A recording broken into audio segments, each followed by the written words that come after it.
नमस्कार विद्यार्थी मित्रांनो, अंजनी अकॅडमीमध्ये आपलं परत एकदा स्वागत आहे. आज आपल्यासोबत आहेत राहुल कुलकर्णी सर, ज्यांची आता नुकतीच दुय्यम निबंधकपदी नियुक्ती झालेली आहे. तर आपलं अंजनी अकॅडमी सुरू करण्यासाठी सरांचाच हात नाही, सगळे सरच आहेत, सरच डोकं आहे. तर आमचे राहुल सर, आमचे गावकरी मित्र, आमचे मार्गदर्शक. तर सर्वप्रथम सरचं अभिनंदन करतो मी की सरचं दुय्यम निबंधकपदी निवड झाली आहे. ठीक आहे सर, आणि अभिनंदन सर. आणि परत सरचा आज बर्थडे पण आहे आणि बर्थडेच्या निमित्तानेच आज आपण त्यांचं एक मार्गदर्शनपर लेक्चर आयोजित केलंय. ठीक आहे, तर आपण सर आज तुम्हाला त्यांच्या आयुष्याचा एक पूर्ण म्हणजे अभ्यास कसा केला, काय झालं, त्यांचा पूर्ण आयुष्याचा प्रवास ते तुम्हाला सांगणार आहे. तर प्रत्येक गोष्ट महत्वाची आहे, शेवटपर्यंत हा व्हिडिओ पाहत राहा. ते तुम्हाला प्रत्येक गोष्ट सांगणार की कुठं चुका टाळायच्यात, कुठं चुका झाल्यात, कशा टाळायच्या, कसा अभ्यास करायचा, टेक्निक कशी ठेवायची, डिमोरलाइज झाल्यानंतर काय करायचं, तुम्हाला प्रत्येक विषयाचं ते व्यवस्थित गाईडलाईन करतील. मी स्वतः करू शकतो पण तसं नसतं, स्वतः ते सर्वोच्च पद काढले त्यांनी ग्रुप बी मधलं, कारण दुय्यम निबंधक हे पद कंबाईन ग्रुप बीचं सर्वोच्च पद आहे. ठीक आहे, त्यांची पहिल्या ह्याच्यामध्ये नियुक्ती झाली आहे, तर आपण त्यांचं अभिनंदन करतोय. आणि परत ते आता आपल्यासाठी थोडंफार दोन शब्द बोलतील. सर्वप्रथम मी धन्यवाद करतो आपल्या विशाल सरांना, त्यांनी मला चान्स दिला इथं बोलायचा. आणि माझं नाव राहुल रत्नाकर कुलकर्णी. माझं ग्रुप बी 2022 मध्ये दुय्यम निबंधकपदी निवड झाली. ओपन जनरल रँक माझा 18वा आहे. त्याच्यात मी तुम्हाला माझे मार्क पुढे दाखवलंच. तर आता आपण इथं भेटलो कशासाठी, की आपण जेव्हा नवीन तयारी करायला लागतो तेव्हा आपण कशी तयारी केली पाहिजे, बरोबर आहे. प्रिलिमचा सिलेबस, मेन्सचा सिलेबस कसा डिकोड केला पाहिजे, म्हणजे त्याच्यामध्ये अप्रोच कसा राहायला पाहिजे, इव्हन दो पेपर सॉल्व्हिंगला कसा अप्रोच राहायला पाहिजे, याच्याबद्दल मी तुम्हाला आधी बोलणार आहे. तर सर्वप्रथम आपण काय पाहणार आहोत, प्रिलिमचा सिलेबस, मेन्सचा सिलेबस सोबत, आणि पेपर मेन्सचे जे आहेत त्याच्याबद्दल मी तुम्हाला विशेष सांगेल, पेपर 1 आणि पेपर 2 बद्दल काय केलं पाहिजे. ओके, आणि तुम्हाला 1 घंट्याच्या पेपर सॉल्व्हिंग मध्ये जेव्हा तुमची एक्झाम प्रिलिमची राहणार आहे तेव्हा तुमचा अप्रोच कसा असला पाहिजे याच्याबद्दलही मी तुम्हाला चांगल्या प्रकारे सांगू शकतो. ओके, तर चला आपण सर्व पाहूया आधी प्रिलिमचा सिलेबस. ओके, चला सुरुवात करूया. हे माझं नाव, हा माझा स्कोर मेन्सचा 284.50. याच्यामध्ये मला पहिल्या पेपरला पडले होते 151 आणि दुसऱ्या पेपरला पडले होते 133.50. ओके, हे दोन्ही मिळून 284.50 झाले. हा प्रिलिमचा सिलेबस आहे. याच्या पुढे मेन्सचा सिलेबस आहे. हे सिलेबस तुम्हाला ऍपवर भेटून जाईल, टेलिग्राम चॅनलला भेटून जाईल. तुमच्याकडे प्रत्यक्ष हा सिलेबस असायलाच हवा. ओके, तर आपण डिस्कशन करूया कशाचं, की प्रिलिम आणि मेन्स याच्यासाठी रेफरन्स बुक, त्याच्यानंतर पेपर सॉल्व्हिंग मेन्सची म्हणजे मेन्स, आणि त्याच्यानंतर पेपर सॉल्व्हिंग. ओके, सर्वप्रथम आपल्या सर्वांचा आवडता टॉपिक कोणता, तर राज्यघटना. याच्या आधी एक गोष्ट क्लिअर करतो, इथं मी तुम्हाला बुक लिस्ट जी देतोय त्याच्यात आणि तुमच्या बुक लिस्टमध्ये वेगळा डिफरन्स असू शकतो. याचा अर्थ असा नाही की उद्या जाऊन हेच पुस्तक घेऊन येणे. ओके, तुम्हाला अप्रोच कसा असला पाहिजे एखादं पुस्तक वापरताना हेही सांगतो. सर्वप्रथम आपल्याकडे 3 गोष्टी पाहिजे. 3 कोणत्या, सिलेबस, आपण ज्याची तयारी करतो. ओके, राज्यसेवा असू का कंबाईन असू. दुसरं काय, पीवायक्यूचं चांगलं पुस्तक. पीवायक्यूचं चांगलं पुस्तक म्हणजे आपलं लोकसेवाचं. तिसरं काय, तुमची चांगली बुक लिस्ट, जे की तुम्ही बुक लिस्ट वापरणारे पीवायक्यू केल्याच्या नंतर करणारे. ओके, तर सर्वप्रथम आपण पहिला टॉपिक पाहतोय कोणता, राज्यघटना व पंचायत राज. याच्यामध्ये मी वापरलेले बुक आहेत कोणते, आपले संविधान ज्ञानदीप अकॅडमीचं आणि रंजन कोळंबे सरांचं बुक. दुसरं आपल्याला पंचायत राजसाठी हे बुक आहे फ्युचर प्रकाशनचं, महेश गार्गे आणि गणेश खताळे सरांचं. आता याच्यामध्ये तुम्ही पंचायत राजसाठी किशोर लोटे सरांचं वापरू शकता. एखादा मुलगा राज्यघटनेसाठी लक्ष्मीकांत वापरत असेल. पण गोष्ट काय आहे, आपल्याला लास्ट रिव्हिजन झाली पाहिजे. याच्यासाठी मी हे पुस्तक सांगितलेलं आहे, आपलं संविधान म्हणा, रंजन कोळंबे सरांचं पुस्तक म्हणा, तुम्ही शेवटच्या 3 दिवसात 2 दिवसात रिव्हिजन करायसारखं पुस्तक आहे. ओके, आता हे पुस्तक आहे, याच्यामध्ये आता सिलेबसमध्ये प्रिलिमला फक्त राज्यशास्त्र हा शब्द दिलेला आहे.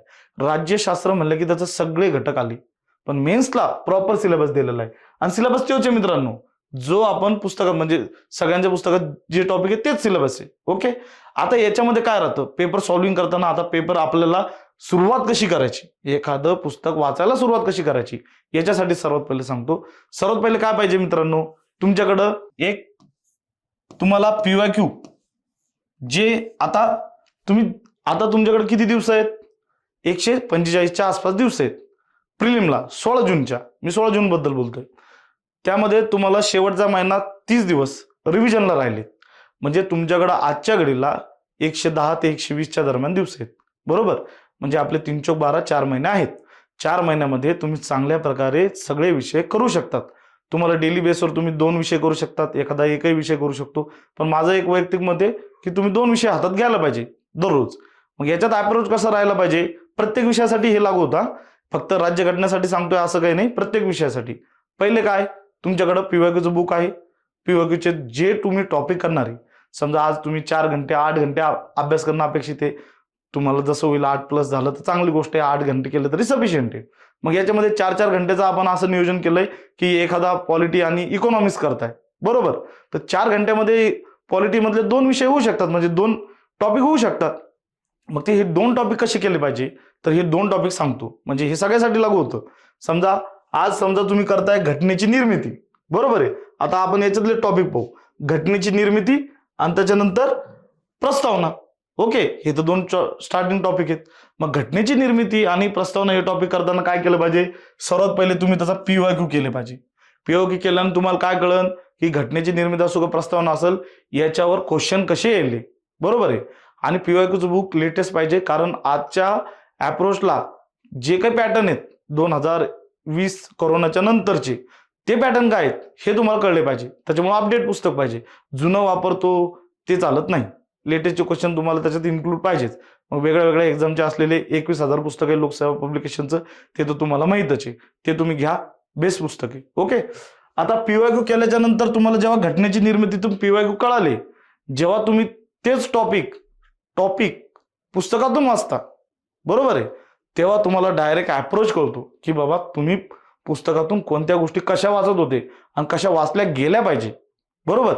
हे तुम्हाला कळलं की तुम्हाला नेक्स्ट लेवलला प्रश्न कुठे येऊ शकतो हेही कळायला सुरुवात होती. जर तुम्हाला साधी गोष्ट आहे प्रस्तावनेचं, समजा 5 कीवर्ड होते, सार्वभौम समाजवादी धर्मनिरपेक्ष लोकशाही गणराज्य, याच्यावर क्वेश्चन पहिले येत होते. त्याच्यानंतर काय आलं, न्याय स्वातंत्र्य समता बंधुता, याच्यावर क्वेश्चन यायला लागला. मग त्याच्यानंतर स्वातंत्र्य समता, स्वातंत्र्य कशाचे, याच्यावर एक क्वेश्चन यायला, बरोबर. म्हणजे तुम्हाला पुढे कसे गेलेत ते क्वेश्चनला, हे कसं आहे, पहिले 5 वर्डच्या नंतरच त्यांनी खालचे शब्द विचारायला सुरुवात केली. म्हणजे जेव्हा तुम्ही प्रस्तावनेचा प्रश्न वाचता तेव्हा तुम्हाला हे गोष्टी क्लिअर होणारच आहे. हे सगळ्यासाठी लागू होतं. मी तुम्हाला पुन्हा एकदा सांगतोय, पीवायक्यू तुम्हाला आधी करायचे, मग तुम्हाला तो टॉपिक वाचायचा आहे. तुमच्या रेफरन्स बुकमधून जे बुक लिस्ट दिली, तुमची असू माझी असू, त्याच्यानंतर डबल एकदा पीवायक्यू करायचे. तुमच्या या पूर्ण प्रोसेसमध्ये पीवायक्यू 2 ते 3 वेळा झाले पाहिजे, कमीत कमी. जास्त झाले चांगले, प्रत्येक टॉपिकचे म्हणजे प्रत्येक विषयाचे. मग इतिहास, भूगोल, पॉलिटी, इकॉनॉमिक्स सगळे आलेच.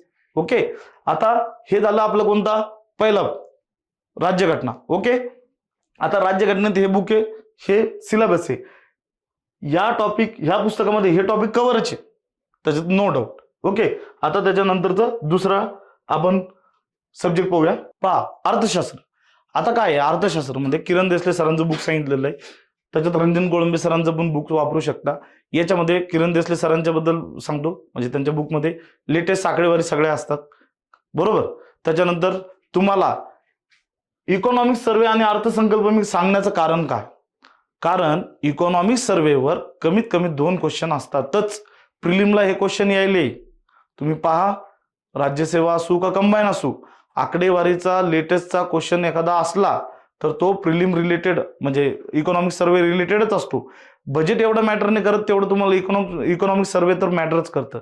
म्हणजे बजेट आणि इकॉनॉमिक सर्वे दोन्ही करायचं. तुम्हाला माहिती आहे, मार्च फेब्रुवारी महिन्यामध्ये दोन्ही आपल्या देशाचा आणि राज्याचा येऊन जातो इकॉनॉमिक सर्वे बजेट. ते तुम्हाला प्रॉपर करणं अपेक्षित आहे. कोणत्याही पुस्तकात तुम्हाला ते भेटून जाईल करंटच्या, त्याच्यातून केलं तरी काय हरकत नाही. फक्त तुम्हाला अपेक्षित काय याच्यात, की तुमचं ते आकडेवारी प्रॉपर माहित पाहिजे तुम्हाला, जे की त्याच्यात चुका नाही पाहिजे आणि कम्प्लीट पाहिजे. म्हणजे याच्यावर आजचा करंटचा विषय पण झाला हो, म्हणजे याच्यात करंट पण आलं तुम्हाला, राज्यघटनेमध्ये पण करंट आहे.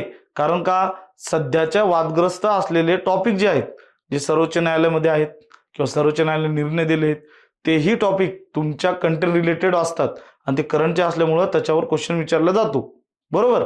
म्हणजे करंट हा टॉपिक असा आहे की तुम्हाला प्रत्येक विषयाला तो टच करणार आहे, बरोबर. आता उद्या तुम्ही ते करंटमध्ये टॉपिक काउंट करायचा का राज्यघटनेत करायचा का इकॉनॉमिक्स करायचा, हे तुमचा प्रश्न, पण तो करंटचाच असतो. करंटचा तुम्हाला प्रत्येक टॉपिक, म्हणजे प्रत्येक राज्यशास्त्र, अर्थशास्त्र याच्याशी रिलेट असतोच तो करंट. ओके, ते काही सांगत नाही. हा, आता इथं इकॉनॉमिक सर्वे तुम्हाला करायचा आहे, हे महत्वाचं आहे. अर्थसंकल्प तुम्हाला करायचा आहे, बरोबर. आणि किरण देसले सरांचं बुक जे आहे ते तर सगळेजण वापरतातच. ओके, ह्या रेफरन्स बुकमध्ये जेव्हा तुम्ही हे जर टॉपिक पाहिले मेन्सचे, वरचं आहे प्रिलिमचं टॉपिक, खालचे आहेत मेन्सचे टॉपिक, बरोबर. तर तुम्हाला ह्या प्रिलिमच्या टॉपिकमध्ये साधे कंटेंट आहेत, पण हे जे मेन्सचे टॉपिक आता आलेले आहेत, हे मेन्सचे टॉपिक कोणते आहेत मित्रांनो? हे आता थोडेफार राज्यसेवा रिलेटेड टॉपिक आहेत. मग राज्यसेवा रिलेटेड टॉपिक आहेत तर साधी गोष्ट इथं क्वेश्चन ॲडव्हान्स लेवलला राहतील. टॉपिक जरी सारखे वाटत असले किंवा थोडे वेगळे टॉपिक असले तर त्याला कंटेंट जे आहे ते राज्यसेवेचं झालेलं आहे. ओके, तर हे लक्षात घ्या तुम्ही. हे एक एक शब्दावरचे टॉपिक आहेत, पण याच्यात फार मोठा सिलेबस आहे, बरोबर. आता परकीय व्यापार, परकीय व्यापारमध्ये काय आहे? आंतरराष्ट्रीय व्यापार आहे, बरोबर आहे. सर्व आहे, त्याच्यात 2 टॉपिक येतात जर विचार केला तर. ओके, आता याच्या पुढे बघूया आपण. म्हणजे याच्यात मला सांगायचं काय तुम्हाला, प्रिलिमचा सिलेबस आणि मेन्सच्या सिलेबसमध्ये जवळीकता असली तरी मेन्सच्या सिलेबसमध्ये डेप्थनेस, ॲडव्हान्स लेवल आणि थोडं राज्यसेवा रिलेटेड टॉपिक येऊन त्याची डेप्थ वाढवणे हे काम केलेलं आहे आयोगानं. ओके, आता बघूया आपण तिसरा विषय. तिसरा विषय कोणता आहे? भूगोल. आता पहा भूगोलमध्ये काय झालेलं आहे. भूगोलमध्ये जर हा घटक तुम्ही प्रॉपर पाहिला तर तुम्हाला सर्वात जास्त महाराष्ट्राचा भूगोल आणि भारताचा भूगोल फोकस आहे. प्रिलिमला महाराष्ट्राचा भूगोल आहे, मग त्याच्यातही भूगोलमध्ये तुम्हाला काय फोकस केला जातो? प्राकृतिक भूगोल फोकस केला जातो. म्हणजे तुम्हाला महाराष्ट्राचा प्राकृतिक भूगोल, भारताचा आणि जगाचा येणं चांगला अपेक्षितच आहे. त्याच्यानंतर तुम्हाला समजा भारतावर आर्थिक सामाजिक विकास विचारायचं की नाही ते त्यांचं वैयक्तिक क्वेश्चन राहिला, म्हणजे त्याच्यावर एखादा क्वेश्चन येईल, जास्त क्वेश्चन अपेक्षित नाही.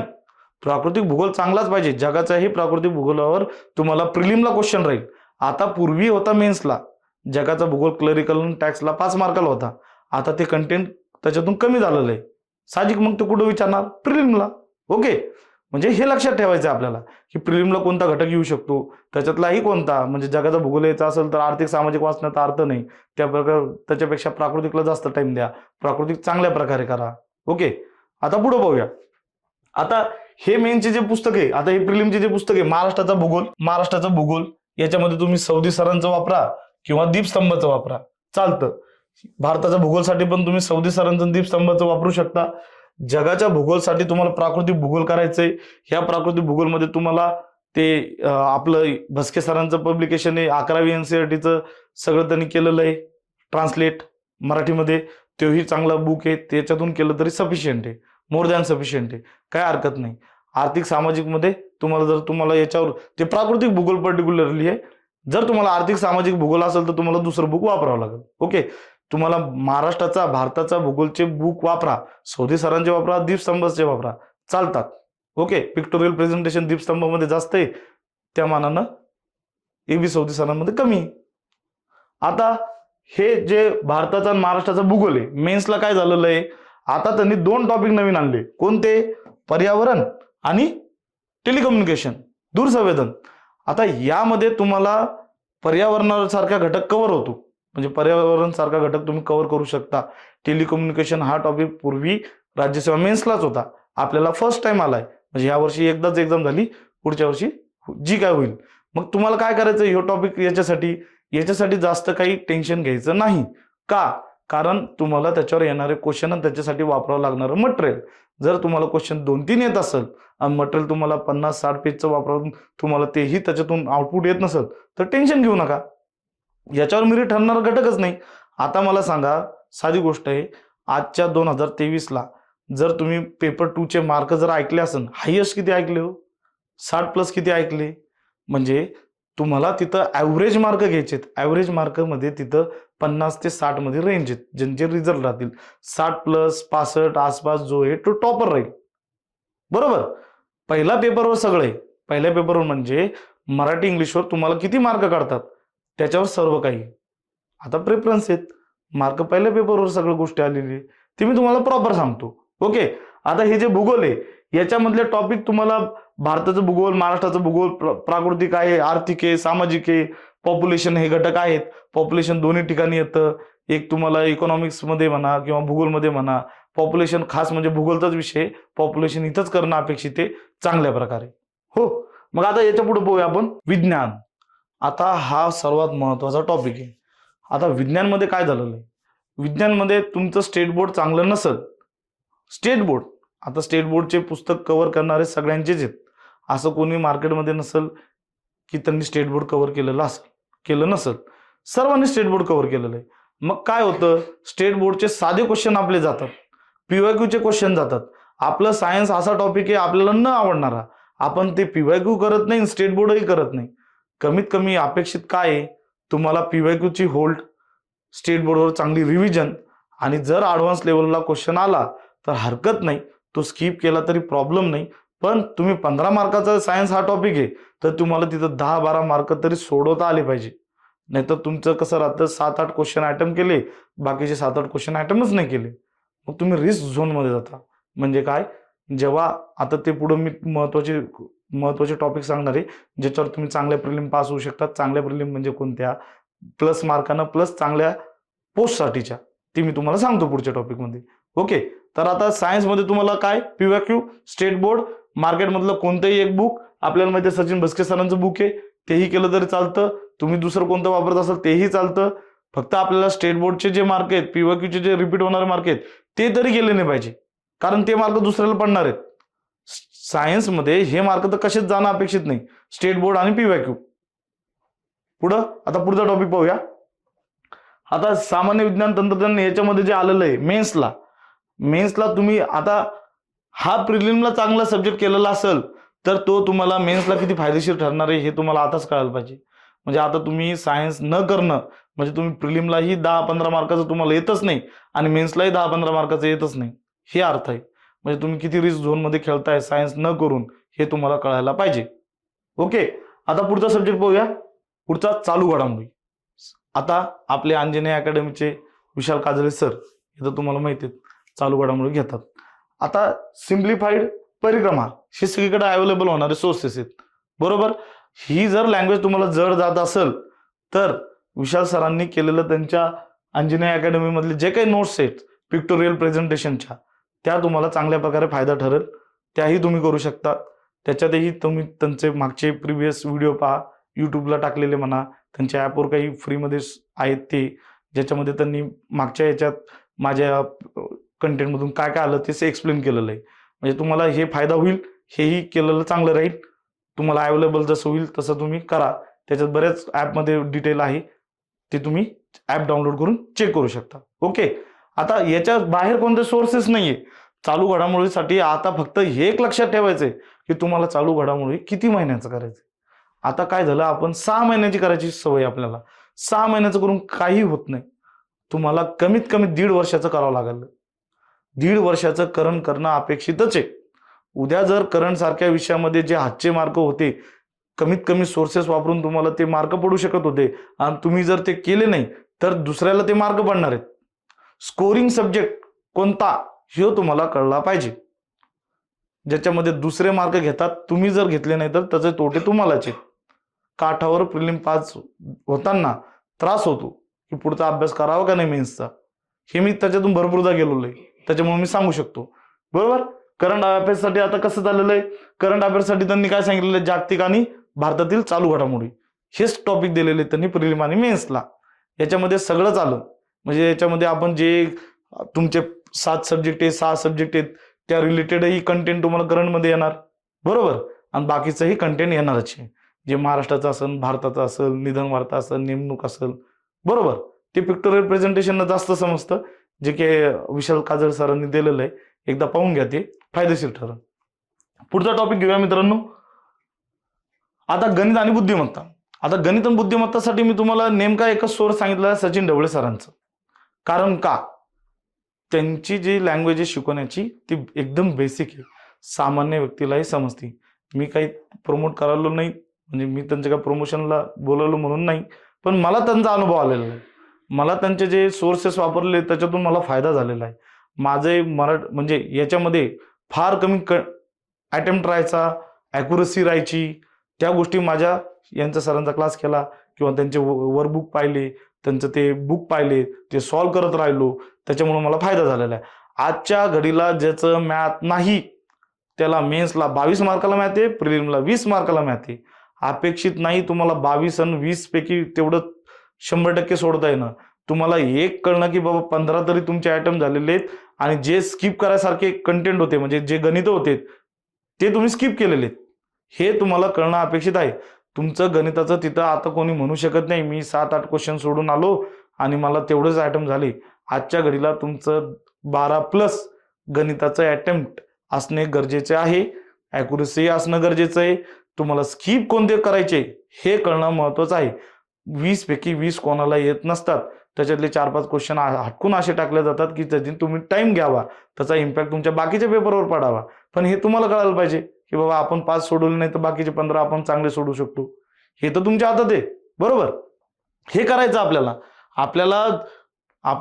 आउट ऑफ मार्क नाही घ्यायचे, आपल्याला मेन्स म्हणजे फायनल रिझल्टला इन राहणारे मार्क घ्यायचे, बरोबर. आता हे झालं आपलं कोणतं, गणित आणि बुद्धिमत्ता. याच्यानंतर आपण पुढचा टॉपिक कोणता आहे तो पाहूया. इतिहास. आता इतिहास आणि भूगोलचं काय झालं, इतिहास आणि भूगोलचं एक गोष्ट झाली की पहिले प्रिलिमला त्यांचं वेटेज होतं 15-15, आता वेटेज झालं 10-10. म्हणजे जो इतिहास भूगोल आपला प्लस पॉईंट होता, साहजिकच आहे आपण ग्रामीण भागातून आलेलो आहे, BA बॅकग्राऊंड आहे किंवा इतिहास भूगोल आपल्या 10वी पर्यंत चांगलाच असतो प्रत्येकाचा विषय, तर त्यामुळं आपल्याला त्याचा प्लस पॉईंट होता. पण आज जर क्वेश्चनच कमी झाले तर आपलं तिथं जे कटिंग एज होता, प्लस पॉईंट होता, तो कमी झाला. मग आपल्याला ते कुठंतरी भरून काढावं लागेल, हे गोष्ट कळायला पाहिजे.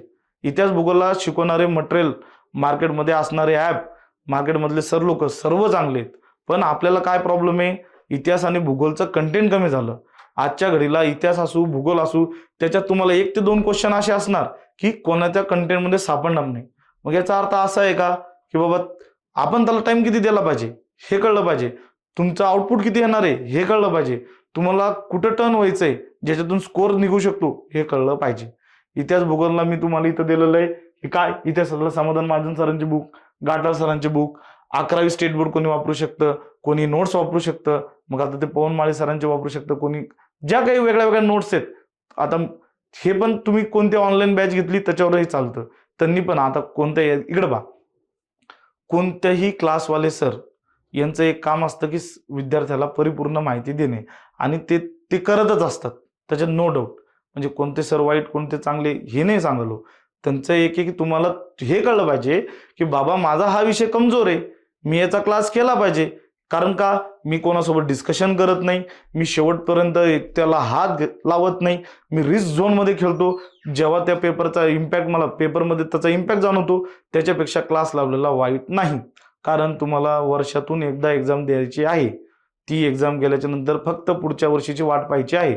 तेवढा टाइम ड्युरेशन थांबायची तयारी असेल तर तुम्ही ती गोष्ट करू शकता. ओके, आता हे झालं इतिहास.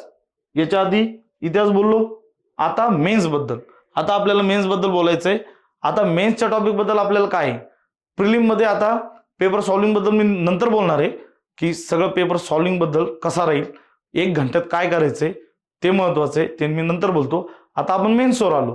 प्रिलिमचं आपण सगळं पाहिलं. प्रिलिमचं काय काय पाहिलं, सर्वात पहिले आपण पाहिलं रेफरन्स बुक म्हणजे बुक लिस्ट. त्याच्यानंतर तुमचा अप्रोच कसा पाहिजे, अप्रोच काय, PYQ वाचणे, रेफरन्स बुक वाचणे, नंतर डबल PYQ वाचणे.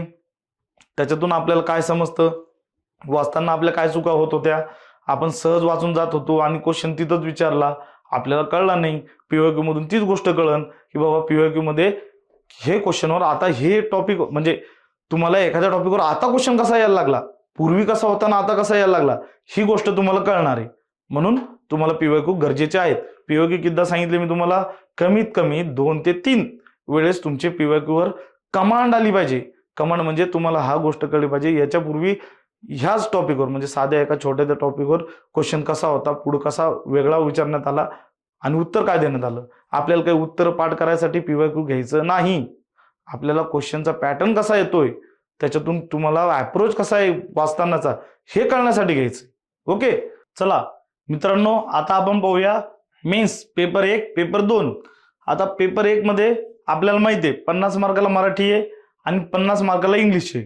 याच्यामध्ये 5-5 मार्काचे पॅसेज आणि त्याच्यानंतर शब्दार्थ कमी जास्त होत असतात. एक नियर अबाउट 20-18 मार्काला अपेक्षित आहेत, मराठी असो का इंग्लिशचे शब्दार्थ. पण तुमचं ग्रामरचं वेटेज चांगलं आहे, बरोबर, 20 ते 25 मार्काचं. तर आपल्याला काय करायचंय, आता सर्वात पहिले पाहूया आपण मराठी. आता मराठीत पाहताना आपल्याला माहिती आहे सर्वजण सोर्स काय वापरतात? तो मोरावळंबेचं पुस्तक, बरोबर आहे. मोरावळंबे सरांचं बुक जे आहे ते परफेक्ट आहे, त्याच्यात काही वाद नाही, बरोबर. पण व्हायलं काय, आता काय व्हायलं, 2 ते 3 क्वेश्चन हे त्याच्या बाहेरचे येले. बाहेरचे म्हणजे काय, कंटेंट आहेच, फक्त आपल्याला माहित नसतात.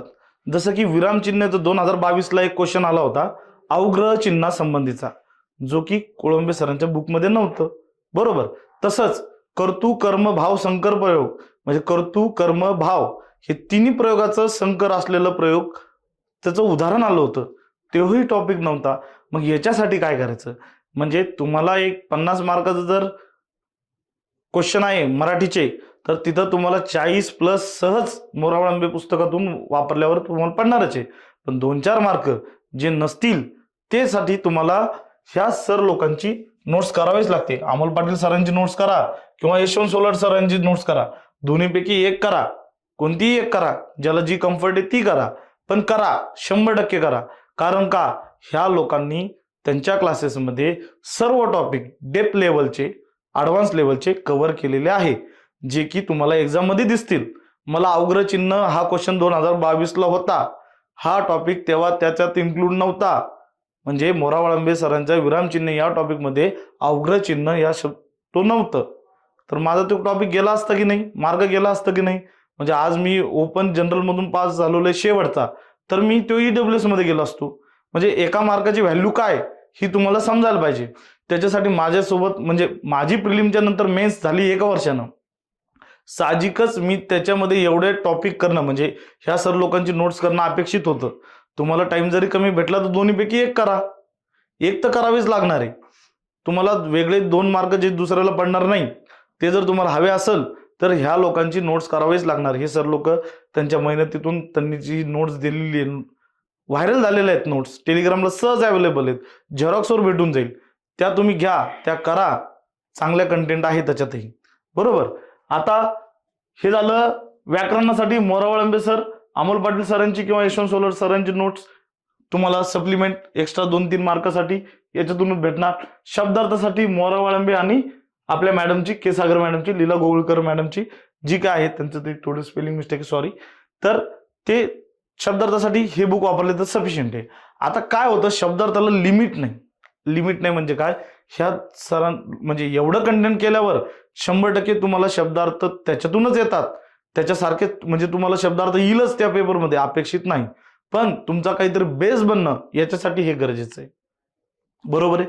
शब्दार्थ हा टॉपिक कंटिन्यू लर्निंगचा आहे, कंटिन्यू लर्निंगचा. म्हणजे मी 8 दिवसात शब्दार्थ सगळे पाठ करतो, माहिती करून घेतो, 4 पुस्तक वाचतो, असं होत नसतं. तुम्हाला शब्दार्थ हे कंटिन्यू करावं लागतात, दररोज अर्धा-1 घंटा करणं अपेक्षित आहे. जेव्हा तुमचा मेन्सचा टाइम पिरियड असेल, मराठीचे असो का इंग्लिशचे असो, 1 घंटा प्लस केलं तर अजून चांगले. कारण शब्दार्थ असे मार्क आहेत, हे सगळ्यालाच पडतील याची गॅरंटी नाही. व्याकरण पडू शकतात, शब्दार्थ नाही. शब्दार्थ तुम्हाला प्लस ठरणार, म्हणजे शब्दार्थाला तुम्ही जेवढा टाइम देणार तेवढे ते तुम्हाला फायदेशीर देणार, लीड देणार, एवढं सांगतो मी तुम्हाला 100%. आता हे झालं मराठीचं. आता इंग्लिशचं पण थोडं चुकलं, ठीक आहे, काय हरकत नाही. आता इथं पण सर्वजण नोट्स ह्याच 2 वापरतात, बरोबर आहे. महेश पाटील सरांची, गणेश कड सरांची, ह्या दोन्ही नोट्स सर्वात चांगल्याच आहेत, त्याच्यात नो डाऊट. शब्दार्थ आता याच्यामध्ये सगळं ग्रामर कव्हर केलेलं आहे. त्याच्यानंतरही तुम्हाला काही करायचं असेल, कॉमन एरर्सचा नावाचा टॉपिक आहे, जो पालनसुरीमधून तुम्ही करणं अपेक्षित आहे, म्हणून मी पालनसुरी या सरांचं नाव दिलेलं आहे, या पुस्तकाचं नाव दिलेलं आहे. याच्यानंतर शब्दार्थ, याच्यामध्ये पण शब्दार्थ. आता मराठीच्या शब्दार्थात, इंग्लिशच्या शब्दार्थात PYQ करणं अपेक्षितच आहे. PYQ दोन्ही याच्यात करायचे आहेत. PYQचा क्वेश्चन पंक्ती प्रपंच नावाचा जो शब्द होता तो आला होता PSI मेन्सला 1995-96 दरम्यान. तोच 2022च्या राज्यसेवेला जो काल परवा रिझल्ट लागला त्या राज्यसेवेला होता. पंक्ती प्रपंच म्हणजे पक्षपात करणे, असं काहीतरी त्याचं उत्तर आहे. तर असे क्वेश्चन 96चा क्वेश्चन जर तुम्हाला 2022ला येतोय आणि तो PYQ सारखा क्वेश्चन आहे आणि तो तुम्हाला येणंच अपेक्षित आहे, ते तिथं तुम्ही म्हणू शकत नाही की मी PYQ केले नव्हते. PYQ तुम्हाला शब्दार्थाचे इंग्लिशचे असू मराठीचे असू करायचेच आहेत. मग त्याच्यानंतर हे लोक चालू होतात, म्हणजे हे शब्दार्थ, म्हणजे हे पुस्तक चालू होतं. ओके. आता पहा, PYQ केले, इंग्लिशचे तुम्ही PYQ केले तर तुम्हाला SP बक्षी सरांचं पुस्तक करणं अपेक्षित आहे. हे बुक फक्त आणि फक्त शब्दार्थासाठी चांगलं आहे. म्हणजे तिथं ग्रामर अपेक्षित नाही, ते पालनसुरीच्या कॉमन एरर्स मधून तुमचं होऊन जाईल. तुम्ही इथं फक्त SP बक्षी सरांचं बुक करणं अपेक्षित आहे. त्याच्यानंतर आपले विशाल सवई सर यांनी ह्याच सर लोकांचं, म्हणजे जसं आपले विशाल काजल सर आणि विशाल सवई सर ह्या लोकांनी काय केलेलं आहे की मार्केटमध्ये 4 पुस्तकं प्रॉपर त्याच्यातून काय येण्यासारखं आहे किंवा पेपरचं पॅटर्न कसं आहे याच्यावर अभ्यास करून स्वतःचे नोट्स बनवलेले, बरोबर. तर विशाल सवई सरांचं पण चांगलं आहे. हे कोणासाठी? कारण ह्या सरांनी त्यांच्या tricks through, pictorial presentation through ही गोष्ट चांगल्या प्रकारे समजून सांगितलेली आहे. त्याच्यामुळे तुम्ही विशाल सवई सरांचंही बुक केलं किंवा त्यांचा क्लास केला काही हरकत नाही. जर शब्दार्थ, सर्वात पहिले इंग्लिश शब्दार्थ सर्वांना डोकादुखी करतच नाही. आपण हा टॉपिक, शक्यतो हा टॉपिक करणारा वर्गच कमी. मग आता तरी करा, कारण याचं वेटेज वाढलेलं आहे. तुम्हाला 80 मार्क घ्यायचेत. 80 मार्क फक्त मराठीवर पडत नसतात, इंग्लिश ग्रामरवरही पडत नसतात. त्याच्यासाठी तुम्हाला शब्दार्थ इंग्लिशचे करायचेच आहेत. हे गृहीत धरा, हे लक्षात ठेवा. शब्दार्थाला भिवू नका, शब्दार्थ कराच. ओके. आता हे झालं काय, तुम्हाला पहिला पेपर. आता पहिल्या पेपरमध्ये उतारा जो आहे, आता उतारा प्रत्येक जण वेगळ्या प्रकारे टेक्निकनं सोडवतो. मी कसं सोडायचं ते सांगतो. मी काय करायचो थोडं की, आता उतारा कसा आहे त्याच्यावर डिपेंड आहे. जर तुम्हाला प्रश्न आधी वाचायचे का नाही हे कळतं. जर तुम्हाला सर्वच क्वेश्चन वरीलपैकी योग्य विधाने कोणते हे असेल तर तुम्हाला साहजिकच आधी उतारा वाचायला अपेक्षित आहे. शीर्षक द्या म्हणले तर उतारा वाचणं अपेक्षित आहे, बरोबर आहे. पण एखादंच असं जर शब्द डायरेक्ट असेल की सत्याची संकल्पना लेखकाने कोणत्या शब्दात व्यक्त केलेली आहे, तर हा सत्य हा कीवर्ड आहे आणि ती संकल्पना कशी आहे याबद्दल तुम्हाला विचारलेले म्हणजे तुम्ही शोधू शकता कीवर्ड नुसार, बरोबर. म्हणजे अशा टायमाला तुम्ही काय करू शकता, आधी प्रश्न वाचू शकता, नंतर पॅसेज वाचू शकता, तुमचा क्वेश्चन आयटम करतात. ओके. म्हणजे तुम्हाला पॅसेजवर डिपेंड आहे, त्याच्यापेक्षा पॅसेज म्हणण्यापेक्षा तुम्हाला क्वेश्चनवर डिपेंड आहे. क्वेश्चन काय आहे त्याच्यानुसार तुम्हाला क्वेश्चन आधी वाचून नंतर पॅसेज वाचायचा का काय वाचायचं तुम्हाला कळलं. एवढं काही नाही, प्रत्येकाची टेक्निक वेगळी आहे. तुम्ही तुमच्या परीनं सॉल्व्ह करा. फक्त असं आहे की मराठी इंग्लिशचं पेपर 1 सोडवताना कधीच मराठीचा पॅसेज असू का इंग्लिशचा पॅसेज असू, मी माझा वैयक्तिक अनुभव सांगतोय, आधी सोडवायचा नाही. मी तरी सोडवले नाही. त्याचा फायदा काय झाला मला, जसं मी मराठी ग्रामर शब्दार्थ सोडवले तसंच माझा इंग्लिश ग्रामरला टाइम चांगला दिला, शब्दार्थाला टाइम गेला चांगला. आणि पॅसेज मी मागे सोडल्याच्या नंतर मग मला मराठी पॅसेज इंग्लिश पॅसेज हे मी 5-5 मिनिटात सोडवतोच. 5-5 मिनिटात ही माझी स्पीड आहे. कोणी 7 मिनिटं लागू शकतात. तुम्हाला एक साधं टॉपिक सांगतो, 5 आणि 7 मिनिटाचा फायदा आणि तोटा काय. जर तुम्ही पॅसेज वाचून क्वेश्चन सोडवले किंवा क्वेश्चन वाचून पॅसेज सोडवलं, काय जे असेल तुमचा पॅटर्न, तर तुम्हाला मिनिमम 5 ते 7 मिनिटं लागतात, बरोबर आहे. 100 क्वेश्चन सॉल्व्ह करताना एका घंट्यात आपण 0.36 सेकंद एखादा प्रश्न सोडवायला देत असतो. तर साधी गोष्ट आहे 0.30 म्हणजे अर्धा सेकंद. तर एका मिनिटात तुमचे क्वेश्चन किती सॉल्व्ह होईल, 2, बरोबर. पण तुम्ही 7 मिनिटं जर घेतलंय पॅसेजला तर 7 दोन्ही 14 क्वेश्चन तुम्ही इकडचे सोडवू शकत होते. हे लक्षात ठेवा. म्हणजे का यांना टाइम कमी द्यायचा. जर उद्या 5 क्वेश्चन अटेम्प्ट केले, त्याच्यातला एक चुकला, अॅक्युरसी आली 4ची, हे याचा 0.25 निगेटिव्ह केला म्हणजे 3.75 मार्क मिळवले आणि तुम्ही तिकडे 14 क्वेश्चन सॉल्व्ह करू शकत होते. 10 तर क्वेश्चन बरोबर येतील, मराठी असो इंग्लिश असो. टाइम कुठं घालायचा हे कळलं पाहिजे. मराठी इंग्लिशला विथ अॅक्युरसी अटेम्प्ट झाला पाहिजे. ज्यांना टाइम द्यायला पाहिजे इंग्लिश शब्दार्थ इंग्लिश ग्रामर त्यांना देता आला पाहिजे, ही गोष्ट कळली पाहिजे. विनाकारण मराठी पॅसेज आधी घ्यायचा, तो पॅसेज हार्ड असेल तर त्याचं इंग्लिश ग्रामर इंग्लिश शब्दार्थावर इम्पॅक्ट व्हायचा, मग इंग्लिश ग्रामरचा पॅसेजच आयटम नाही व्हायचा. असा प्रकार करू नका. 45 मार्काचा ग्रामर शब्दार्थ सोडा, डायरेक्ट इंग्लिश ग्रामर शब्दार्थ सोडायला लागला. मराठी पॅसेज इंग्लिश पॅसेज शेवटी सोडवलं काही हरकत नाही. असं काही होत नाही दोन्ही पॅसेज एकदम आले तर डोक्याला हेडॅक होतो, असं काही होत नाही. ते आकलन लेवलचे पॅसेज असतात. आकलन म्हणजे तुम्हाला मराठी समजती इंग्लिश समजती या उद्देशानं ते पॅसेज दिलेले असतात. त्याच्यातून तुम्हाला काही एखादी कन्सेप्ट सांगून तुम्हाला त्याच्यावर काही एक निबंध लिहायचा असं काही प्रकार नसतो, साधी गोष्ट आहे. ओके. तर याच्यानंतर आपण पाहिलेलं आहे मेन्सचा पेपर 1. आता मेन्सचा पेपर 2 बघूया. म्हणजे पेपर 2चे टॉपिक. आता पेपर 2चे तुम्हाला मी पेपर 2 तिथं सिलेबस मध्ये सांगितलेलं आहे. इतिहास, भूगोल, पॉलिटी, इकॉनॉमिक्स, सायन्स आणि मॅथ रिझनिंग याच्यामध्ये काही चेंजेस नाही. डेप्थ लेवल वेगळी आहे, वेटेज सारखं आहे जवळपास 100%. 10 मार्काला इतिहास भूगोल, 15 मार्काला पॉलिटी इकॉनॉमिक्स, 22 मार्काला मॅथ. फक्त तुम्हाला तो पेपर आता पहा, तुम्हाला मी सेम सांगितलं काय की बाबा पेपर 2 ला मार्क किती पडतात हायस्ट 60-65 प्रिलिमचे मार्क, बरोबर. पण बाकीचा जो 20 मार्काचा टॉपिक आहे त्याला किती टाइम द्यायचा, त्याच्यासाठी त्रास किती करून घ्यायचा आणि त्याचा आउटपुट किती, हे गोष्ट तुम्हाला कळायला पाहिजे. म्हणजे याच्यामध्ये तुम्हाला काय आहे, पेपर 2 मध्ये आता मी जे 6 टॉपिक सांगितलेले इतिहास भूगोलचे, त्याच्यासाठी पुस्तक तुम्ही एकच वापरणार आहे, त्याच्यात हेच टॉपिक आहेत, फक्त डेप्थ लेवल कमी जास्त होणार आहे.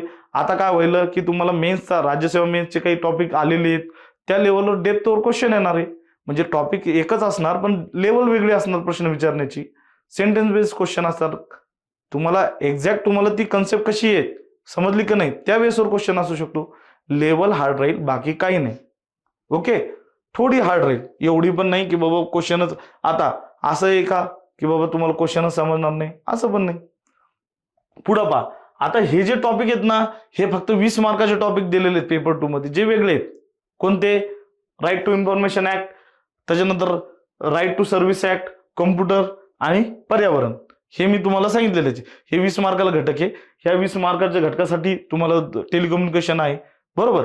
तर ह्या 20 मार्काच्या घटकासाठी काय करायचं, आता हे तर 3च मार्काला क्वेश्चन येईल. म्हणजे पूर्वी तरी 5 याला येत होतं, बरोबर. पूर्वी तरी 5 याला येत होतं हे टॉपिक, कोणता? राईट टू इन्फॉर्मेशन ऍक्ट आणि राईट टू सर्व्हिस ऍक्ट दोन्ही मिळून. आता तर 3च याला यायला, 3च याला वेटेज. मग याच्यासाठी काय करायचं, PYQ वाचून जायचे जेवढे आलेले आहेत, आणि तुम्ही मराठी PDF असेल तुमची, मराठी इंग्लिश कोणती एक PDF घ्या, ती करून घ्या, वाचून घ्या.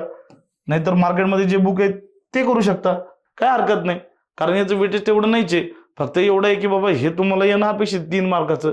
म्हणजे दररोज म्हणजे पेपर 1 पेपर 2च्या गॅपमध्ये जरी केले थोडी रिव्हिजन, तर तुमचे हे टॉपिकचे मार्क जाणारच नाहीये. ओके, आता कम्प्युटरसाठी, आता कम्प्युटरसाठी केदार बोरवळे सरांची नोट्स आहे. हे जे काही 5 मार्काला 10 मार्काला जो काही टॉपिक असेल तिथं तुम्हाला काही एवढं हेडेक घ्यायचं नाही. कारण साधी गोष्ट आहे, तुम्हाला 60-65 मार्क घ्यायचे आहेत. त्याच्यामध्ये तुमचे 10-15 मार्काचे स्किप झाले तरी चालतील. याच्यातले कम्प्युटरचे 2-3 क्वेश्चन तुम्हाला येत नसेल हरकत नाही, तुम्ही स्किप करा, कारण तुमचा बाकीचा पेपर चांगला सॉल्व्ह होणार आहे. कम्प्युटरसाठी तुम्ही 1 दिवस 4 दिवस घालणं अपेक्षित नाही. म्हणजे 1 दिवस तर घालणं अपेक्षित आहे, पण 4 आणि 5 दिवस एकच गोष्ट करतोय त्याच्यातून आउटपुट काही नाही, मग त्याचा इम्पॅक्ट असं जाणवला की कम्प्युटर मी फार केलं होतं, एक क्वेश्चन आला नाही मला त्याच्यातला, असं होऊ नये, बरोबर. तुम्हाला तुमचे कोर टॉपिक कोणते हो? इतिहास भूगोल, पॉलिटी इकॉनॉमिक्स, मॅथ, जे की तुमचे प्रिलिमला आहेत. म्हणजे तुम्ही प्रिलिमचा आणि पेपर 2, प्रिलिम आणि पेपर 2 ऍट ए टाइम करू शकता, हे तुम्हाला सांगायचंय. उगा आता एखादा मराठी इंग्लिशचा मेन्सचा सब्जेक्ट करतो असं करू नका. प्रिलिम आणि पेपर 2 हे चांगली करा, हे कंपॅरिझन करा आणि त्यानुसार अभ्यास करा. आता तुषार घोरपडे सरांचं पर्यावरणाचं बुक आहे, हे सर्वांना माहिती आहे, राज्यसेवेची मुलं सर्व वापरतात, हे सर्वांना माहिती आहे. हे बुक माहीत असणार आहेत, याच्यात काही वेगळं नाही. तर असं पेपर 2 आहे. पेपर 2 मध्ये आता मी तुम्हाला पेपर सॉल्व्हिंग बद्दल बोलणार आहे. नेक्स्ट टॉपिक माझा कोणता आहे? Paper solving. तर पेपर सॉल्व्हिंग बद्दल बोलतो. चला मित्रांनो, आता आपण पेपर सॉल्व्हिंग बद्दल बोलूया. पेपर सॉल्व्हिंग म्हणजे आपल्याला पेपरच्या दिवशी 1 घंट्यात, म्हणजे आपला पेपर जेव्हा देतो आपण 11 ते 12 त्या टाइमात काय करणं अपेक्षित आहे, काय करणं अपेक्षित आहे हे पाहूया. सर्वात पहिले काय की आपल्याला आपले प्लस पॉईंट आणि निगेटिव्ह पॉईंट माहित पाहिजे. म्हणजे काय? तुमचे स्ट्रॉंग सब्जेक्ट, बरोबर आहे. स्ट्रॉंग सब्जेक्ट कोणते? एखाद्याचा इतिहास भूगोल असेल, पॉलिटी इकॉनॉमिक्स, करंट अफेअर्स, जे काय असेल, जर तो आधी घेतला त्याचा फायदा काय? म्हणजे काय, जसा पेपर आला तसा सॉल्व्ह करण्यात, म्हणजे मी वैयक्तिक माझं सांगतोय, ते पहा तुम्हाला किती लागू होतं, पण मी ते सांगणं मला वाटतं संयुक्तिक आहे, ते फायदेशीर ठरू शकतं. तर त्याच्यात पहा तुम्हाला काय फायदा होतो. ते प्रयोग तुम्ही टेस्ट सिरीजमध्येही करू शकता, बरोबर आहे. ते काय असं नाही की तुम्हाला डायरेक्ट पेपरच्या दिवशीच करा म्हणतोय, टेस्ट सिरीजमध्ये पण तुम्ही पहा त्याचा फायदा होतो का, त्याच्यानंतर तुम्ही लागू करायचं की नाही ठरवा. काय सर्वात पहिले काय, आपल्याला 4 सेट असतात, सेट ABCD. त्याच्यात सिक्वेन्स चेंज केलेली असते टॉपिकची, म्हणजे सब्जेक्टची. आता आहे तसा पेपर सॉल्व्ह करणारा एक वर्ग आहे आणि एक वेगळ्या प्रकारे मी जसा सॉल्व्ह करतो तो. आता मी कसं सॉल्व्ह करतो, मला माहिती आहे माझे स्ट्रॉंग सब्जेक्ट कोणते आहेत. म्हणजे कमीत कमी एवढं तर कळतं की आपण 1-1.5 महिन्यामध्ये चांगले सब्जेक्ट कोणते करून बसलोय, कोणत्या सब्जेक्टला आपण कमी टाइम दिला. तर साधी गोष्ट आहे, ते सब्जेक्ट जर आधी घेतले, समजा माझं कसं आहे, polity economics, current affairs, science, math हे चांगले सब्जेक्ट आहेत.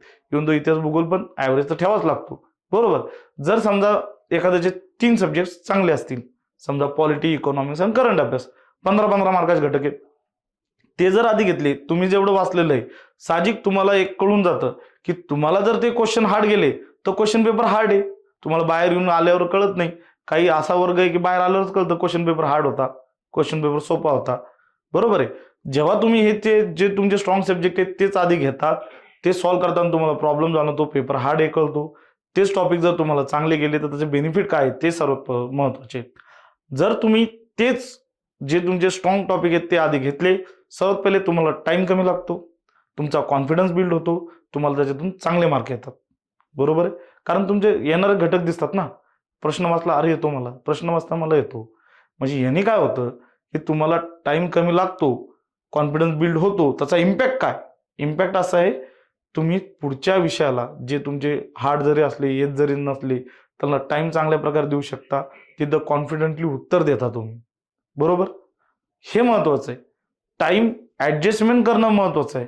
तुम्हाला 100 मार्काचा पेपर पाहणं अपेक्षित आहे, पण 100 म्हणजे तेवढेच अटेम्प्ट करावे असं काही नाही. तुम्हाला स्किप करायचं शिकायचंय. जो प्रश्न येत नाही, प्रत्येक असा टॉपिक आहे, म्हणजे जे सब्जेक्ट आहेत आपले 8, म्हणजे अंकगणित, बुद्धिमत्ता वेगळे सब्जेक्ट दिले, एकच धरा 7 सब्जेक्ट. त्या सब्जेक्टमध्ये तुम्हाला स्किप करायला शिकावं लागेल. एखादा क्वेश्चन येणारच नाहीये, एखादा नाही, 2 नाही, 3 येणार नाही, पण ते तुम्हाला स्किप करायला करता आले पाहिजे. म्हणजे पुढे सोपे असतील ते अटेम्प्ट झाले पाहिजे, त्यांना योग्य प्रकारे टाइम देता आला पाहिजे.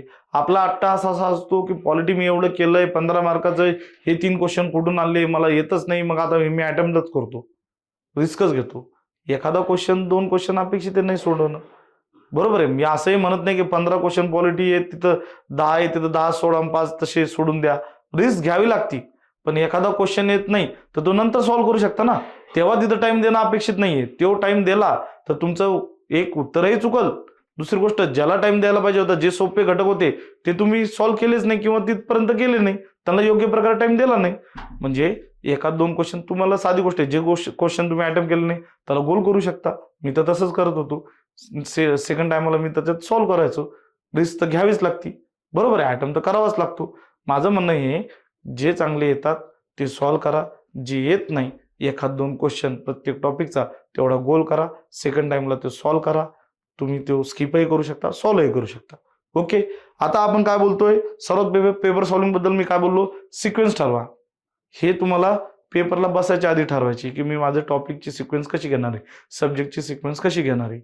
त्याच्यात काही पॅनिक व्हायचं नाही की आपणच सिक्वेन्स जी घेतली ती हार्ड लागली. एरी तुम्हाला जी ABCD जी सिक्वेन्स भेटणार आहे तीही हार्ड असू शकते. कमीत कमी तुमच्या अप्रोचनं तरी चला, त्याचा फायदाच होईल सोपा आला तर. बरोबर आहे. सोपा नाही, तुम्हाला हार्ड गेला तर सगळ्याला जाणार आहे, हे तर मी पहिलेच क्लिअर केलेलं आहे. बरोबर. दुसरं काय आहे, सब्जेक्ट अप्रोच तुम्हाला सांगितलेलं आहे की बाबा आपलं पहिलं घेणं, जे सब्जेक्ट तुम्ही चांगले केलेले आहेत. बरोबर. आता तुम्हाला काय झालेलं आहे, तुम्हाला जर आता स्कोर पाहिला तर 55 ते 60 ही रेंज आहे सगळी प्रिलिम पास होण्याची. 5-6 जागा जर एक्साईजच्या आल्या, इंडस्ट्रियल इन्स्पेक्टरच्या आल्या, तर 60+ प्रिलिमचा स्कोर जातो. बरोबर आहे. पण एक ॲव्हरेज, आता सब रजिस्टरचा 2022चा कट ऑफ होता काय, 61.50, आणि तोच 2023चा थोडा काही कमी होता त्याच्यापेक्षा तरी. बरोबर. किंवा जागा कमी असेल तर असेलही तेवढा, ते काही मला 2023चा आता आठवत नाहीये. पण तुम्हाला तो कट ऑफ काढायचा असेल तर काय करायचं हे सांगणं माझं महत्वाचं आहे. काय, तुम्हाला माहिती आहे, मॅथ्स सारखा घटक 20 मार्कर झाला, सायन्स सारखा घटक 15 मार्कर पूर्वीपासून आहे, आणि करंट अफेअर्स ह्या घटकात सगळ्याला मार्क पडत नाही. बरोबर आहे. अर्धा वर्ग सायन्स आणि मॅथला हातच लावत नाही, करंटला सिलिंग मिस्टेक करून येतो. बरोबर. या घटकात जर तुम्ही मार्क घेतली तर तुम्ही चांगल्यात चांगल्या प्रिलिम, सेफ साईड प्लस चांगल्या पोस्टच्या प्रिलिम, सेफ पास होता, चांगल्या स्कोरनं पास होता. हे मला सांगायचंय. इतिहास, भूगोल, पॉलिटी, इकॉनॉमिक्स याच्यात तुम्हाला मार्क ॲव्हरेज तर घ्यायचेच आहेत, पण हेच घटक असे आहेत जे तुम्हाला लीड देणार आहेत, जे तुम्हाला स्कोर देणार आहेत. कोणते? Math, science, current affairs. याच्यातला एखादा विषय कमी जरी झाला, ॲव्हरेज राहिला, बिलो जरी राहिला, चालतो. बरोबर. पण हे विषय तुम्हाला चांगले करायचे आहेत. मॅथला 15चे बीट आसपास सोडवणं अपेक्षित आहे. ॲक्युरसी 12 आसपास येणं अपेक्षित आहे. सायन्स 11-12 सोडवणं अपेक्षित आहे. 15 सोडवले तर चांगली गोष्ट आहे, पण कमीत कमी 8च्या पुढं ॲक्युरसी, 8च्या 10च्या पुढं ॲक्युरसी असावी. करंट अफेअर्स सारख्या तुम्हाला 12-15च्या आसपास तुम्ही ॲक्युरसी काढू शकता, कारण तुम्ही 1.5-2 वर्षाचे वेगळ्या वेगळ्या रेफरन्समधून करंट करण्याचा अप्रोच राहतो. करंटची घटना तुमच्या कधी ना कधी कानावर पडलेली असते, पेपर वाचणाऱ्या लोकांना येऊन जाती, मोबाईल वापरताना येऊन जाते, युट्यूबला पाहता किंवा चर्चेतच असती. बरोबर, ती गोष्ट तुम्हाला येणं अपेक्षित आहे. थोडंफार करंटचे मार्क स्कोरिंगच आहे, ह्या 2 टॉपिकपेक्षा जास्त स्कोर त्याच्यात करंटमध्ये काढूच शकता. बरोबर आहे. आता आपण पाहिलंय की बाबा चांगल्या प्रिलिम म्हणजे चांगल्या कट ऑफनं पास होणे, सेफ साईडनं पास होणे, सेकंड कीला तोटा होऊ न देणे, ह्या गोष्टीसाठी हे 3 टॉपिक महत्वाचे, म्हणजे 3 सब्जेक्ट कोणते? मॅथ, करंट अफेअर्स आणि सायन्स. ओके. आता त्याच्यानंतर काय आहे, आता हे मी सांगितलेलं आहे की जिओग्राफी आणि हिस्ट्रीचं वेटेज कमी झालं, पण 15 मार्काला होतं 10 मार्काला झालं. तिथं आपल्याला 1-2 क्वेश्चन येत नाही किंवा आपले चुकतात, त्याचा इम्पॅक्ट काय होतो? स्कोरिंग सब्जेक्टच आपले कमी झाले, मग आपल्याला कुठं स्कोर काढायचे? मग आपल्याला पॉलिटी चांगला स्कोरचा आहे, पॉलिटी 15 मार्काला झालाय, 10ला होता 15ला झाला, तो चांगला करा. इकॉनॉमिक्स चांगलं करा, इकॉनॉमिक्सची डेप्थ लेवल वाढवलेली आहे. तुम्हाला डेव्हलपमेंट रिलेटेड क्वेश्चन येतात, म्हणजे योजना रिलेटेड क्वेश्चन जे आहेत ते डेव्हलपमेंटचा पार्ट झाला. मग डेव्हलपमेंटचे तुम्हाला म्हणजे डेव्हलपमेंट कोणता? किरण देसले सरांचं डेव्हलपमेंटच्या बुक बद्दल बोलतो मी, पण त्याच्यातून म्हणा किंवा कुठूनही टॉपिक तो कव्हर होतो, तो इकॉनॉमिक्सचाच घटक आहे. आज इकॉनॉमिक्समध्ये जसं इकॉनॉमिक्स सर्वे मधलं एखादा क्वेश्चन येत असेल, योजना करंटची असेल करंट अफेअर्स मधली त्याच्याबद्दल क्वेश्चन येत असेल, राज्यसेवेच्या टॉपिक रिलेटेड टाईप डेप्थ लेवलचा क्वेश्चन येत असेल, तर तुम्ही तिथं क्लेम नाही करू शकत की बाबा इकॉनॉमिक्सवर असा कसा क्वेश्चन आला. ते करणं त्यांना अपेक्षित आहे तुम्ही करणं. ओके. आता काय आहे, आपण पाहिलं की तुमच्या चुका टाळायच्या. चुका टाळायचे काय होतं, पेपर सॉल्व्ह करताना एक वेगळा वर्ग आहे की मी पेपर क्वेश्चन तर अटेम्प्ट केला होता 2, मला माहिती 2च उत्तरे, मी तिथं 3 करून आलो. याचा ड्रॉबॅक काय सांगतो मित्रांनो, तुम्ही हे सांगायला चांगलं आहे, मित्र तुमचे समजून घेतील जवळचे, पण आजच्या घडीला 0.25 या 0.25 वर तुम्हाला प्रिलिमला कितीतरी पोरं सापडतील. त्याचा एक्झॅक्ट आकडा मी सांगायला नाही अपेक्षित, पण काय आज कॉम्पिटिशन 0.25 वर येऊन बसली, हे महत्वाचं आहे. 0.25 ला मार्कही तुम्हाला महत्वाचा आहे. म्हणजे 1 मार्क तुम्ही जर निगेटिव्ह जाऊन 1.25 मार्क चूक करताय ह्या अशा सिली मिस्टेकनं, तर तो क्वेश्चन नाही अटेम्प्ट केला तर चालत होता. बरोबर आहे ना. म्हणून तुमच्या जे क्वेश्चन हातचे आहेत, जे क्वेश्चन तुम्ही प्रॉपर टिकमार्क केलेले आहेत, ते प्रॉपर तुमचे टिकमार्क होणंही अपेक्षित आहे. घाई गडबड करायची नाही. प्रत्येकाची टिकमार्क करण्याची वेगळी पद्धत आहे. कोणी अख्खा पेपर सॉल्व्ह करतो नंतर टिकमार्क करतो, कोणी 10-10 बीटचे टॉपिक वाईज म्हणजे सब्जेक्ट वाईज टिकमार्क करतो, कोणी एक क्वेश्चन सॉल्व्ह करून टिकमार्क करतो. हे तुमचा प्रश्न आहे, तुम्ही पेपर कसा सॉल्व्ह करता. बरोबर आहे. फक्त चुका न होणे हे माझं सांगणं काम. बरोबर, कारण तुम्हाला मी कॉम्पिटिशन सांगणं अपेक्षित आहे. 0.25 वर किती कॉम्पिटिशन. बरोबर. इव्हन तो राज्यसेवेचा रिझल्ट पहा, तुम्हाला एका मार्कावर तुम्हाला 10-10, 12-12 पोरं भेटून जातील 100%. पोस्ट होल्डर म्हणजे पोस्टची कॉम्पिटिशन एवढी डेंजर आहे. बरोबर. दुसरी गोष्ट, आता सिली मिस्टेक ते झालं. अजून एक काय की तुम्हाला स्किप करायचं शिकलं पाहिजे. म्हणजे काय, एखादा क्वेश्चन येत नसेल स्किप करा, वाईट नाही. त्याच्या पुढे तुम्हाला सिंपल क्वेश्चन आहेत किंवा येणारा क्वेश्चन आहे तो तुम्ही ह्या बर्डन पायी विनाकारण आता सॉल्व्ह केल्यामुळं चुकू शकतो. बरोबर. नाहीतर क्वेश्चन एखादा येत नसेल तर शांतपणे क्वेश्चन वाचणं अपेक्षित आहे. एकदा त्याच्यातला कीवर्ड शोधला तर चांगली गोष्ट आहे. त्याच्यानंतर ऑप्शन मधून जाणं अपेक्षित आहे.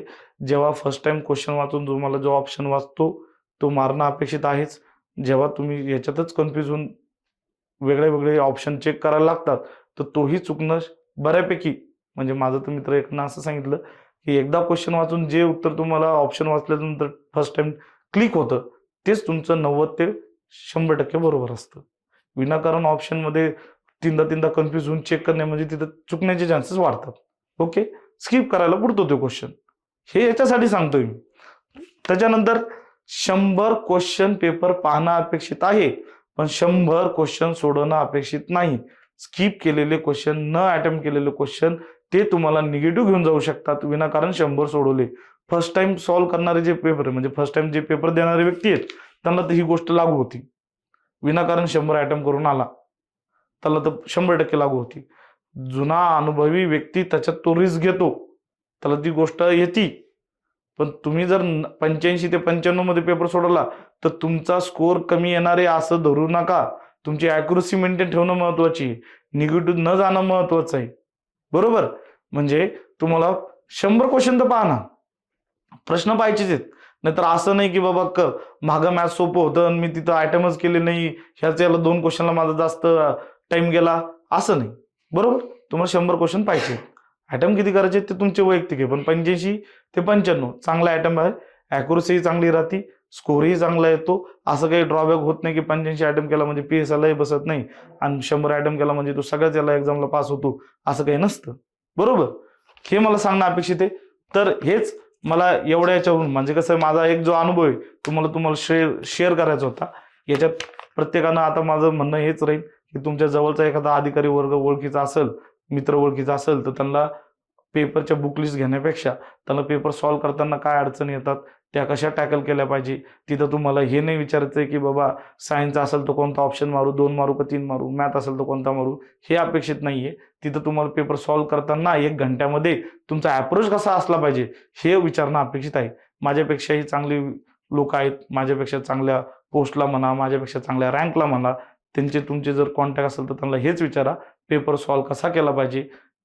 रेफरन्स बुक तर सगळ्यांनी हेच सांगतील किंवा याच्यापेक्षा एखाद 2 वेगळं सांगतील, पण त्यांचा पेपर सॉल्व्ह करण्याचा अप्रोच कसा आहे ते तुम्हाला शिकणं अपेक्षित आहे. बरोबर, त्यांनीच तुमचा रिझल्ट इन आउट होतो. 1 घंट्यामध्ये तुम्हाला 1 वर्षाची मेहनत, 2 वर्षाची, 10 वर्षाची मेहनत तुम्हाला दाखवायची असती. एका घंट्यात तुम्ही कसं वागता त्याच्यावर तुमचं भविष्य ठरतं. बरोबर मित्रांनो, तर धन्यवाद अंजनी अकॅडमीचं पुन्हा एकदा, त्यांनी मला इथं बोलण्याची संधी दिली. माझ्याकडून काही एखादा अपशब्द निघाला असेल तर मला माफ करा मित्रांनो, माझं काही तसं इंटेन्शन नाही. आणि त्याच्यात माझ्याही काही गोष्टी तुम्हाला पटल्या नसतील तर तुम्ही वैयक्तिक तुम्हाला ज्या योग्य वाटेल तेवढ्या घ्या, बाकीचे स्किप करा. धन्यवाद मित्रांनो, थँक्यू.